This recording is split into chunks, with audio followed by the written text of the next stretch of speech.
So there are many people up in arms over the fact that Republican Chip Roy of Texas basically said that he feels it's his job to fight the Democratic agenda until 2022. Let's listen to what he said. Hey, look, you're seeing it happen right now in transportation and infrastructure, right? Pelosi is just tacking hard to the left, AOC and company. You saw it unfold with this whole Pelosi, Schumer, Biden's thing on infrastructure. We have no idea where they are. So it's going to be dependent on the Senate and what Senator Scott is able to work out with whatever coalition he can get to 60, as long as 60 is the number, which is obviously something in question.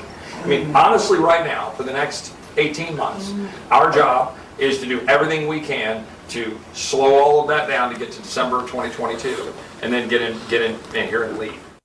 So where's the line, Joe? Look, you were part of the Tea Party movement. You had a lot to do with obstructing a whole lot of things for a while. Where's that sweet spot, though, between fighting an agenda that you don't agree with and making sure that certain things do get done for the American people? Yeah, John, I'll tell you what, the Republicans deep down, I think they know they have a really strong chance of taking back control of the House next year. And that's all they care about. Through redistricting and in history, they have a great chance at retaking the House. The only thing, John, that can mess that up for them is if Joe Biden and the Democrats can get things done.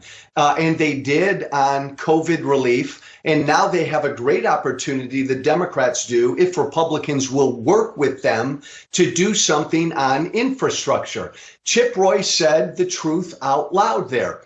What Republicans want to do is not let an infrastructure package get passed, not let anything get done so that they can take control of the House after 2022. They're just going to try to keep things chaotic and keep things a mess to get, and oh, by the way, John, focus on all the culture war bull crap. That's what Republicans think they need to do to take back the House. Well, speaking of that culture war bullcrap, as you put it, former Secretary of State Mike Pompeo tweeted this week, wading into this critical race theory debate. If we teach that the founding of the United States of America was somehow flawed, it was corrupt, it was racist, that's really dangerous. It strikes at the very foundations of our country. We should mention that he's saying this as we find out that he's going to headline a GOP dinner in South Carolina, which is raising some eyebrows about what he wants to do politically for himself. But what's your reaction to that tweet?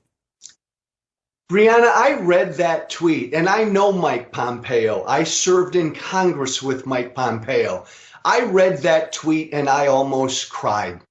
And it made me think again and realize again, Brianna, that this is Donald Trump's party. Donald Trump controls the Republican Party, and any Republican who wants to be viable, and Mike Pompeo wants to run for president, any Republican that wants to be viable has to be as dishonest as Trump, has to be as stupid as Trump, has to be as mean and ignorant as Trump. Mike Pompeo, Brianna, knows that every word he said in that tweet is wrong. Historically, it's wrong. Pompeo's a smart guy, but he puts out an ignorant tweet like that purely to embrace Trump and appeal to Republican Party base voters. It's so sad.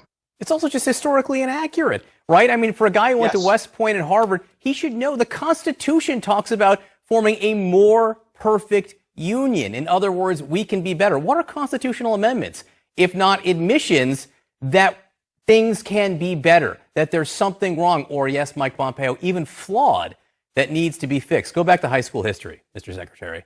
He knows that, John. He knows that. Pompeo's no dummy. He knows all of that. Joe Walsh, thank you very much.